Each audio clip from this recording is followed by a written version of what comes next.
अमित तिवारी जी, एक बार फिर से आरोप लग रहे हैं बीजेपी पर कि बीजेपी चुनावों के मद्देनजर ये जो कार्रवाई है वो करवा रही है। और अब तो खुलेआम बीजेपी कह चुकी है इस बात को कि जब भी चुनाव आएंगे तो ईडी सीबीआई की छापेमारी विपक्षी नेताओं पर होगी, ये आरोप है।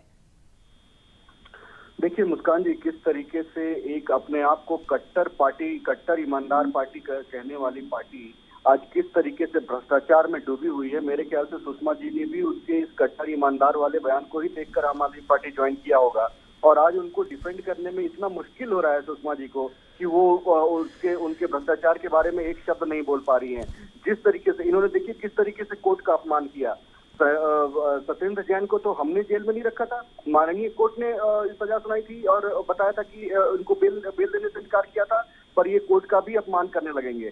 किस तरीके से इनके एक से बढ़कर एक सभी नेता जेल में हैं, चाहे वो तोमर हो, संजय सिंह तो अभी जाने वाले हैं, सत्येंद्र जैन हो, मनीष सिसोदिया हो, अरविंद केजरीवाल जो अभी कहा करते थे कि 44 लाख वहां की जनता झुग्गियों में थी और अरविंद केजरीवाल अपना शीश महल बना रहे थे, और वो भी उस वक्त जब देश पूरे के पूरे कोरोना काल से गुजर रहा था।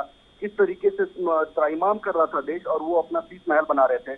शर्मनाक है किस तरीके से शराब घोटाला किया, शिक्षा घोटाला किया, स्वास्थ्य घोटाला किया और शीश महल घोटाला किया। जिस जल आयोग को लेकर ये बोलते थे कि यहाँ पे टैंकर माफिया जुटा हुआ है, आज दिल्ली में टैंकर माफिया ने फिर से कब्जा कर लिया है और अरविंद केजरीवाल उस पर कुछ नहीं कहेंगे। किस तरीके से हमने जेल में देखा, सुकेश चंद्रशेखर ने और सत्येंद्र जैन के बीच क्या साठगांठ थी, मनी लॉन्ड्रिंग की क्या बातचीत थी, पूरे देश ने आपके चैनल के माध्यम से देखा है। तो मोहल्ला क्लिनिक किस तरीके से कोरोना काल में चरमरा गया, वहां पे कितना घोटाला हुआ, कितनी लूट हुई, ये सब जानते हैं देश के लोग। लेकिन जनता तो ये भी देख रही है ना अमित तिवारी जी कि जैसे ही चुनाव आते हैं तो वैसे ही ईडी सीबीआई के छापे विपक्ष पर पड़ने लग जाते हैं और बीजेपी के नेता तो बिल्कुल दूध के धुले जैसे बने रहते हैं। ऐसा क्यों होता है, ये सवाल है। बिल्कुल नहीं मुस्कान जी, अगर आप ईडी की कार्रवाई देखें और पूरा का पूरा लिस्ट निकाले तो आपके पास आंकड़े होंगे कि 56% विपक्ष पे और 54% विपक्ष पे और 46% पक्ष पे छापेमारी हुई है। तो कोई ऐसा नहीं कह सकता है कि सिर्फ एक पक्ष पे छापेमारी हो रही है या किसी दुर्भावना से छापेमारी हो रही है। अगर भ्रष्टाचार होगा तो उसको गिरफ्तार किया जाएगा, अगर भ्रष्टाचार होगा तो उसको दंड दिया जाएगा, इसके लिए कोई दो राय नहीं है। और जो सुषमा जी कह रही थी कि अगर बीजेपी के साथ शामिल हो जाओ तो केसेस बंद हो जाते हैं, हमने किसी के ऊपर केसेस विड्रॉ नहीं किए हैं। सुषमा जी इसका जांच करके देख लें, जो भी केसेस है, चलिए मैं आ रही हूँ एक बार फिर से तिवारी जो आपके पास, उस हिसाब से जाएंगे और उसकी प्रक्रिया से हिसाब से जाएंगे और जब सजा होगी तो उनको सजा भी मिलेगी। ठीक है सुषमा जी, अमित तिवारी जी तो कह रहे हैं कि आंकड़े उठाकर देख लीजिए, 46% जो छापे हैं वो पक्ष पर हुए हैं और 54% विपक्ष पर हुए हैं, ऐसा अमित जी का कहना है। अमित तिवारी जी देखिए मुस्कान जी, सुषमा जी की प्रॉब्लम मैं समझ सकता हूँ। एक कट्टर भ्रष्टाचार में लिप्त पार्टी को डिफेंड करना मामूली बात नहीं है। उसके लिए स्वच्छ छवि का सुषमा जी जैसा कोई व्यक्ति चाहिए जो एक करप्ट पार्टी को, एक छोटी पार्टी को डिफेंड कर सके। किस तरीके से इन्होंने कह दिया कि कोई घोटाला नहीं हुआ। शिक्षा घोटाला उठाकर देख लीजिए किस तरीके से वहां पे बंदर बाट हुआ और पैसे को लूटा गया। शराब घोटाला देख लीजिए किस तरीके से नन्हे नन्हे बच्चों को उनका एज कम कर दिया गया और उनके हाथ में शराब की बोतलें थमाने का काम किया गया। किस तरीके से स्वास्थ्य घोटाला हुआ जहाँ पे कि पूरे के पूरे मोहल्ला क्लिनिक के नाम पे लूटा गया। आज वहाँ पे मोहल्ला क्लिनिक की आप कंडीशन देख लीजिए। शीश महल घोटाला, जल आयोग घोटाला, हर एक चीज पे, बस घोटाला। वहाँ पे आज की तारीख में डीजीपी बदल देखिए तो कितनी है वो। नहीं, बात से नहीं भटक रहा हूँ मैं, एक के बाद एक घोटाले हुए हैं और उस घोटालों को आज यहाँ सुषमा जी बैठ के यहाँ पे डिफेंड कर रही हैं, जो कि बेहद शर्मनाक है। सुषमा जी को उसकी ईडी की कार्रवाई का समर्थन करना चाहिए और कहना चाहिए कि जितनी भी घंटे छापेमारी हो वो होनी चाहिए, और अगर संजय सिंह जी उसमें अभियुक्त पाए जाते हैं तो गिरफ्तार करना चाहिए। वो करप्ट है, जो करप्ट है वो करप्ट है, उसके लिए कोई नहीं होना चाहिए। जो पार्टी कहती थी कि हम कट्टर ईमानदार हैं, उस पार्टी के सारे नेता आप देख लीजिए, तोमर देख लीजिए, मनीष सिसोदिया देख लीजिए, सत्येंद्र जैन देख लीजिए, अभी इनकी संजय सिंह जी का देख लीजिए, एक के बाद एक इनके बड़े नेता आज आपको जेल में पाए जाएंगे। और जेल में जब ये जाते हैं तो सुकेश चंद्रशेखर जैसे घोटालेबाज से, चोर से इनका साठगांठ हो जाती है। तो एक चोर के साथ ही एक चोर की साठगांठ होती है, दूसरे के ईमानदार के साथ नहीं होती है सुषमा जी, मैं आपको ये बता दूं। अमित जी, आप देखिए, जब तक आरोप सिद्ध नहीं होता आप कभी भी किसी के ऊपर लांछन नहीं लगा सकते। आरोप सिद्ध ही नहीं हुआ आज तक कोई भी तो आप अभी तक जो पक्ष के नेता हैं उन पे कैसे आरोप लगा रही आरोप लगा दे रही हैं? मैं तो आप आरोप लगा देखिए, ही जब नहीं। आम मैं तो ये आदमी कह पार्टी रही हूँ, अस्तित्व में आई थी, वो एक प्रेस कॉन्फ्रेंस करती थी हर दिन और कहती थी 100 लोगों की भ्रष्टाचार की लिस्ट लेकर घूमती थी। आप कैसे उन लोगों को भ्रष्ट कहते थे? आप ये बताइए।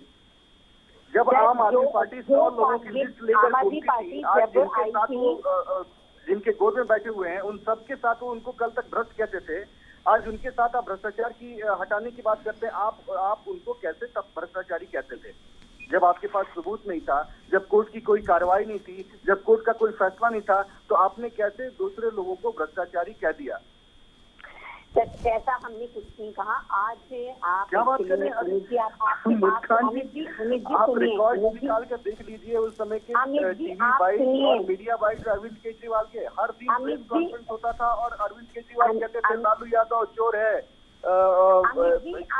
नीतीश कुमार चोर है, शरद पवार चोर है। आपको 2024 के चुनाव का डर है।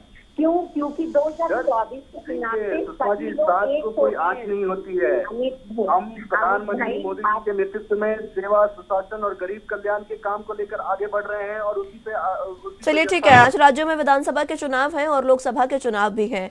ऐसे में चुनावों के मद्देनजर ही ईडी सीबीआई के छापे क्यों दिखाई देते हैं? इससे पहले अभी कुछ समय तक ईडी सीबीआई बिल्कुल शांत थी, अब चुनाव नजदीक आ गए हैं तो फिर से ये जो छापे हैं वो शुरू हो गए हैं। मुस्कान जी, देखिए, मुझे तो हैरानी होती है अभी भी मतलब जिस तरीके से सुषमा जी उस चीज को सपोर्ट कर रही हैं और इसको बता रही हैं संजय सिंह जी ईमानदार है। देखिए, ये जो छापेमारी हुई है वो सरकारी गवाह के बयानातों पे हुई है, कोई ऐसे ही छापेमारी नहीं हो गई है। इसके जिसने जो सरकारी गवाह, अगर आप डिटेलिंग में जाएंगे तो जो सरकारी गवाह है उन्होंने संजय सिंह का नाम लिया है और इसी वजह से संजय सिंह पर कार्रवाई हुई है, आज हुई है। इसके पहले क्यों नहीं हुई? क्योंकि तब तक उनके खिलाफ कोई सबूत नहीं था। आज जब एजेंसियों को सबूत मिला है, आज जब उनके खिलाफ कोई गवाही देने वाला मिला है, आज जब कोई बता रहा है कि वो इस चीज में पूरे के पूरे इन्वॉल्व हैं, तब जाकर उन पे कार्रवाई हुई है। तो इस पे कोई सवाल उठाना मेरे ख्याल से किसी भी स्वस्थ लोकतंत्र में ये शोभा नहीं देता, क्योंकि किसी की आप उस पे सवाल उठा दो एजेंसियों की कार्रवाई पे, जहाँ जैसे इंफॉर्मेशन मिलती है, जहाँ पे सबूत मिलते हैं उस हिसाब से कार्रवाई होती है और एजेंसियां स्वतंत्र हैं अपनी कार्रवाई करने के लिए। ठीक है सुषमा जी, अमित जी तो साफ कह रहे हैं कि एजेंसियां स्वतंत्र है अपनी कार्रवाई करने के लिए, और अगर संजय सिंह पर अभी तो कार्रवाई हुई है, अगर वो आरोपी पाए गए तो जेल भी जाएंगे। मुस्कान जी, आप जानती हैं कि जब सिसोदिया जी के यहाँ पे छापामारी हुई थी और एक सीबीआई के इंस्पेक्टर को जबरन बोला गया था कि आप इनके खिलाफ इस तरह से रिपोर्ट बनाएं, उन्होंने आत्महत्या कर ली थी और उन्होंने ये बयान दिया था कि भी इस तरह से मेरे को दबाव था और मैं उस दबाव को सहन नहीं कर पाया। जो अमित भाई बोल रहे हैं कि उन्हें सरकारी गवाह नहीं है, तो ये गवाह को इतने दिन क्यों वो गवाह बैठे रहे? उनको जबरन धमका के या जैसे भी उनको एक प्लान किया गया और इसकी तरह से पहले जब इन्होंने माफी मांगी कि संजय सिंह जी का नाम अच्छा गलती से आ गया और आज भी बोल रहे हैं कि गवाह मिल गए, तो इतने दिनों से आप जांच कर रहे हैं, आपको इतने दिन पहले वो गवाह कहाँ थे? वो गवाह तब कहाँ थे?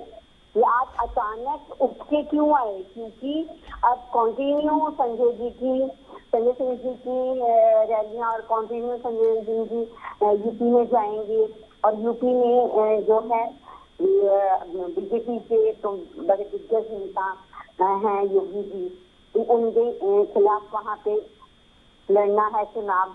तो ये डर है बीजेपी को, केंद्र सरकार को, कि वहाँ सारी पार्टियों के दिग्गज नेता जाएंगे और अपनी बात को रखेंगे और वहाँ सत्ता पलट ना हो जाए।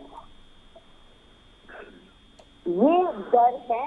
ये मैं बार बार कहूंगी कि पहले जो गवाह थे वो कहाँ हैं, कहाँ थे, आज वो कहाँ से उभर के आ गए? ठीक है अमित जी, आखिरी कमेंट आपका पूरे मसले पर चाहूंगी। सुषमा जी, मुस्कान जी, देखिए जिस तरीके से ये बार बार सवाल उठाया जा रहा है कि ये कार्रवाई पहले क्यों नहीं हुई, अब क्यों हो रही है, तो इनका यही मॉडस ऑपरेंडी रहा है जब से ये आंदोलन के जमाने से लेकर आज तक। ये सिर्फ सवाल पूछते हैं और उसका ना जवाब की अपेक्षा रखते हैं ना जवाब सुनना चाहते हैं। तो जब ऐसा रवैया रहेगा तो ये अनर्गल प्रलाप करते रहेंगे कि पहले क्यों नहीं हुआ, अब कैसे सबूत मिल गए, तब क्यों नहीं सबूत मिला, अब जाकर क्यों सबूत मिल रहे, इलेक्शन के समय क्यों हो रहे। तो इस देश में तो इलेक्शन आप देखिए तो हर महीने अगर आप आकलन लगाएं तो हर कुछ महीनों में इलेक्शन होता रहता है। तो क्या इलेक्शन का बहाना लेकर जो एजेंसियां हैं वो कार्रवाई ना करें, जनहित के कार्य ना हो, डेवलपमेंट ना हो, क्योंकि इलेक्शन आ जाएगा तो उसका फायदा जो सत्ता में पार्टी है उसको मिल जाएगा। तो ये सब बातें कहना ये बिल्कुल ही बकवास है। हमें कानून के हिसाब से चलना चाहिए और एजेंसियां स्वतंत्र हैं अपनी कार्रवाई करने के लिए। और आज जो भी कार्रवाई हुई है वो न्यायपूर्ण कार्रवाई हुई है, न्याय संगत हुई है। अगर कुछ भी गलत होगा तो कोर्ट है फैसला करने के लिए। कोर्ट जब संजय सिंह जी को बरी करेगा तो उनको तो कोई बीजेपी तो उनको कोई रोक नहीं सकती है, वो तो स्वतंत्र हैं। तो कोर्ट में जब ये मामला जाएगा और जब सजा सुनाई जाएगी तब सबको दूध का दूध और पानी का पानी साफ हो जाएगा। पर मैं एक बात और अंतिम में कहना चाहूंगा कि एक कट्टर भ्रष्टाचारी और एक झूठे व्यक्ति को डिफेंड करना मामूली बात नहीं है और मेरे ख्याल से सुषमा जी उसको बखूबी निभा रही हैं। ठीक है अमित जी, सुषमा जी, बहुत शुक्रिया आप दोनों का हमारे साथ जुड़ने के लिए।